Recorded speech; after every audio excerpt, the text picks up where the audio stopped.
अगर आपसे ये बोला जाए कि कोलीग जिसका अर्थ है सहकर्मचारी यानी कि साथ काम करने वाला, इसकी स्पेलिंग आप लिख कर दिखाइए अंग्रेज़ी में। तो कुछ लोग इसकी स्पेलिंग ऐसे लिखेंगे KOLIG, क्योंकि बहुत सारे लोगों को इवन 95% लोगों को इस चीज़ में कन्फ्यूजन ज़रूर होगी कि इसकी स्पेलिंग कैसे लिखनी है। कुछ लोग इसकी स्पेलिंग लिखेंगे COLIGE कोलीग, लेकिन ये भी गलत है। या फिर कुछ लोग इसकी स्पेलिंग बता सकते हैं KOLIGUE, लेकिन मैं यहाँ पर आपको बता दूँ ये तीनों ही स्पेलिंग्स मिस्टेक हैं, यानी कि ये तीनों ही स्पेलिंग गलत हैं। तो इसकी सही स्पेलिंग आखिर होगी क्या, चलिए ये देख लेते हैं। तो इसकी सही स्पेलिंग बनेगी COLLEAGUE कोलीग, कोलीग। तो कोलीग का अर्थ होता है सहकर्मचारी, साथ काम करने वाला। आप भी यहाँ पर थोड़ा सा परेशान हुए होंगे स्पेलिंग को जो है निकालने के लिए, इसको कैसे हम लिखें, सही कैसे लिखें। तो आज के इस वीडियो में मैं आपको इन्हीं स्पेलिंग मिस्टेक्स से बचने के लिए कुछ रूल्स समझाने वाली हूँ। हेलो एवरीवन, आप देख रहे हैं ETC इंग्लिश ट्रेनिंग क्लासेस, यानी कि यहाँ पर आपको अंग्रेज़ी की पूरी ट्रेनिंग दी जाती है। अंग्रेज़ी यहाँ पर आप बेहतर तरीके से सीख सकते हैं। आज के इस वीडियो में मैं आपको 11 स्पेलिंग रूल्स बताने वाली हूँ, जिनको अगर आप अच्छे से देख लेते हैं तो ज़िंदगी में कभी भी आप स्पेलिंग मिस्टेक्स नहीं करोगे, ये हमारी गारंटी है। और ये स्पेलिंग रूल्स ऐसे हैं जिनको आपको कभी नहीं भूलना है, बिल्कुल भी नहीं भूलना है। चलिए तो स्टार्ट कर लेते हैं हमारी वीडियो को। इन स्पेलिंग रूल्स को एंड तक ज़रूर देखिएगा, स्किप बिल्कुल भी मत कीजिएगा। इसके अलावा चैनल पर नए हैं सब्सक्राइब करना बिल्कुल मत भूलिएगा। चलिए तो पहला स्पेलिंग रूल मैं आपको दिखा देती हूँ। रूल नंबर 1 ये है, क्यू के साथ आप हमेशा यू लगाएंगे। क्यू के साथ हमेशा यू आता है, जैसे कि फॉर एग्जाम्पल QUICK, यानी कि अगर हम क्यू की स्पेलिंग लिख रहे हैं ना, क्यू से स्टार्ट करके कोई भी स्पेलिंग लिखते हैं तो उसके आगे यू हमेशा लगेगा ही लगेगा।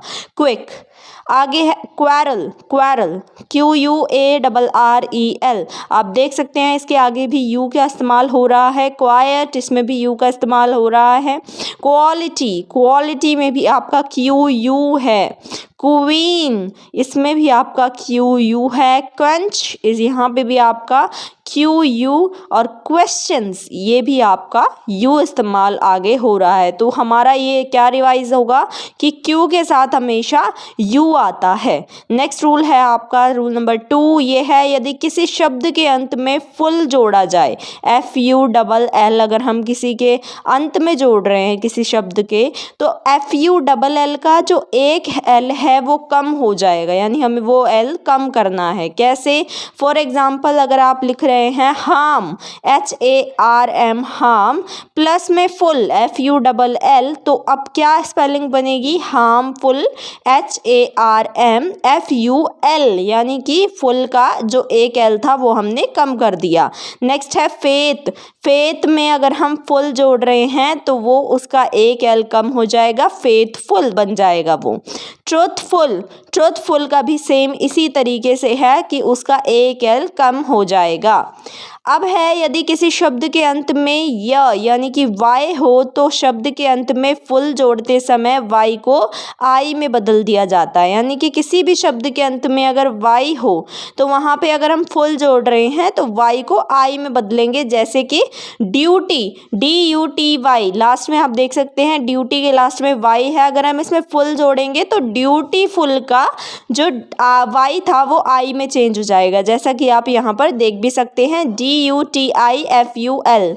वैसे ही ब्यूटीफुल, उसमें आप देख लीजिए ब्यूटी में वाई है लास्ट में, तो फुल जोड़ते समय ब्यूटीफुल की स्पेलिंग हो जाएगी BEAUTIFUL। चलिए अगला रूल देख लेते हैं। रूल नंबर 3 ये है, यदि किसी शब्द के अंत में वेल या विल जोड़ा जाए तो एक L कम नहीं होगा। यानी कि अगर हम वेल या विल जोड़ रहे हैं तो हमें L कम नहीं करना है, हमें सिर्फ फुल के केस में L कम करना है। For example fair plus well, तो यहाँ पर पूरा जो स्पेलिंग बनेगी वो फेयर वेल पूरी बनेगी, वेल का हमें एक भी L कम नहीं करना है। अनवेल, अन प्लस वेल को अगर हम लिखते हैं तो उसमें भी हमें हमें एक एल कम नहीं करना है। Good plus will, good will देख सकते हैं, इसमें भी हमें स्पेलिंग में कोई भी एल कम नहीं करना है। अगला रूल है आपका रूल नंबर 4, यदि किसी शब्द में आई और ई मिलाकर, अगर ये दोनों आई और ई मिलकर डबल ई यानी कि बड़ी ई की ध्वनि दे रहे हैं, अगर हम पढ़ते समय उनको डबल ई की ध्वनि से पढ़ रहे हैं तो पहले आई आएगा और फिर बाद में ई आएगा। इसमें आपको ये ध्यान रखना है। फॉर एग्जाम्पल बिलीव, यहाँ पर आप देखिए आई और ई को जब आप पढ़ रहे हैं बिलीव, यहाँ पर बड़ी ई की ध्वनि आ रही है, तो पहले आई हमने लिखा फिर ई लिखा।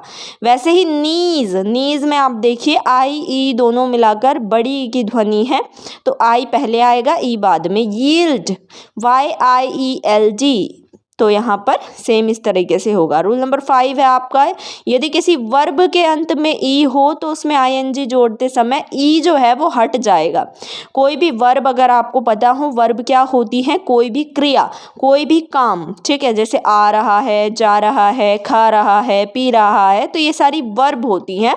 इनके अंत में जब हम जो ई है, अगर उसमें ई है अंत में, तो ING जोड़ते समय वो ई हटा देंगे। जैसे कि कम प्लस इंग, तो वहाँ पर हमारा देख लीजिए कम में है ई लास्ट में, तो अगर हम ING जोड़ रहे हैं तो उसमें ई हटा दिया और COM लिख के ING लगा दिया।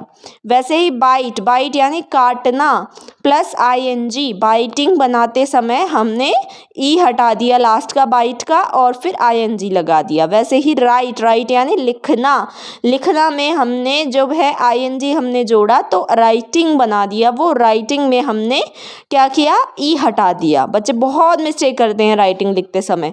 अब्यूज़, अब्यूज़ का मतलब होता है किसी को गाली देना। अब्यूज़ में जब हम ING लगा रहे हैं तो अब्यूजिंग बनाते समय हमने ई हटाया है और ING वैसे का वैसा जोड़ दिया।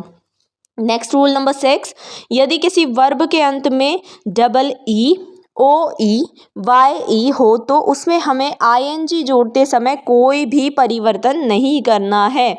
यानी कि अगर लास्ट में, वर्ब के लास्ट में डबल ई हो, OE हो, YE हो, तो हमें कोई परिवर्तन नहीं करना है ING जोड़ते समय, कोई बदलाव नहीं करेंगे। जैसे कि agree, AGRRE, agree plus ING, तो अग्रीइंग बनाते समय हमने कोई बदलाव नहीं किया, सेम एज इट इज़ लिख दिया। शू प्लस ING यानी कि शूइंग, शूइंग बनाते समय भी हमने कोई बदलाव नहीं किया।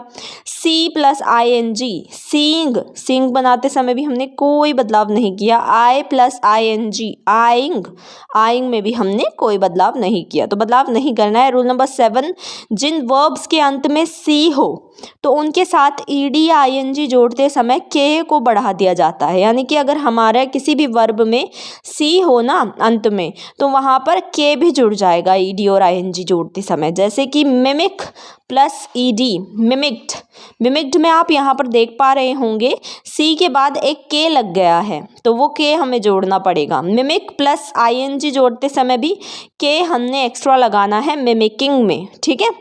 फ्रॉलिक प्लस ED, फ्रॉलिक्ड, फ्रॉलिक्ड बनाते समय भी CKED कर दिया हमने, और फ्रॉलिकिंग बनाते समय भी हमने CKING कर दिया। नेक्स्ट रूल है रूल नंबर 8, जिन नाउन्स के अंत में ओ हो और उनमें पूर्व कोई कॉन्सोनेंट हो तो प्लूरल बनाते समय ES लगाया जाता है।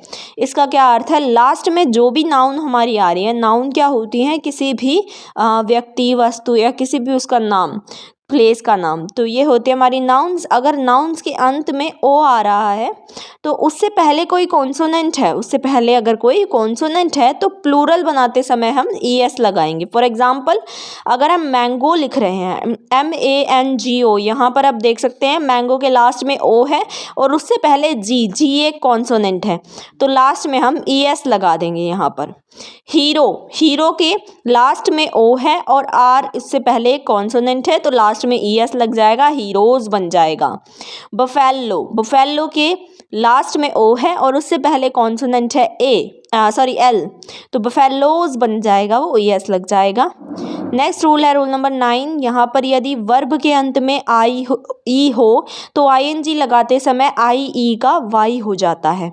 यानी कोई भी वर्ब है उसके एंड में अगर आई ई लगा हुआ है तो हम आईएनजी जब लगाएंगे तो आई ई का वाई बना देंगे। जैसे कि डी आई ई जब हमें आईएनजी तो डाइंग बनाते समय हमने आई ई का वाई बना दिया। देख सकते हैं आप DYING तो सेम वैसा का वैसा है, लेकिन आई ई का हमने वाई बना रखा है।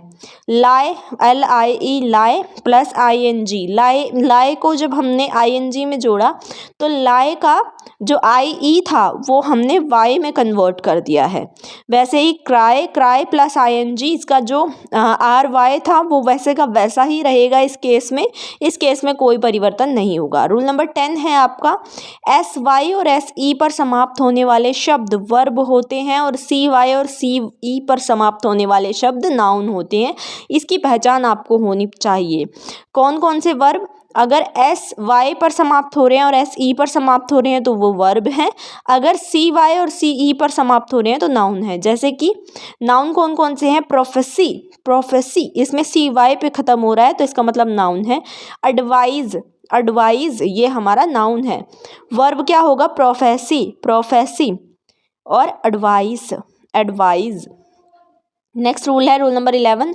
OUS पर समाप्त होने वाले शब्द हमारे एडजेक्टिव्स होते हैं और US पर समाप्त होने वाले शब्द नाउन होते हैं। जैसे कि एडजेक्टिव्स कौन कौन से हैं? जेलस OUS पर समाप्त हो रहा है तो इट मीन्स एडजेक्टिव है। ट्रेमेंडस यानी कि बहुत ज़्यादा सुहावना या सुंदर, OUS पर समाप्त हो रहा है इसका मतलब एडजेक्टिव है। यूनानिमस का मतलब है बहुत ज़्यादा विशाल, तो अगर ये OUS पे समाप्त हो रहा है इसका मतलब ये एडजेक्टिव है।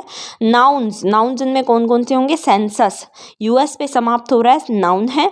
जीनियस US पे समाप्त हो रहा है नाउन है। फॉस्फोरस ये भी एक नाउन पर आपकी वीडियो हो जाती है एंड आई होप आपको समझ में आ गया हो किस तरीके से आपको कौन कौन से स्पेलिंग रूल यूज़ करने हैं और कैसे स्पेलिंग मिस्टेक्स नहीं करने से आपको बचना है। अगर वीडियो पसंद आई हो तो लाइक ज़रूर करिएगा, शेयर ज़रूर करिएगा अपने सभी साथियों के साथ। इसके अलावा चैनल पर नए हैं सब्सक्राइब करना ना भूलें। Thanks for watching.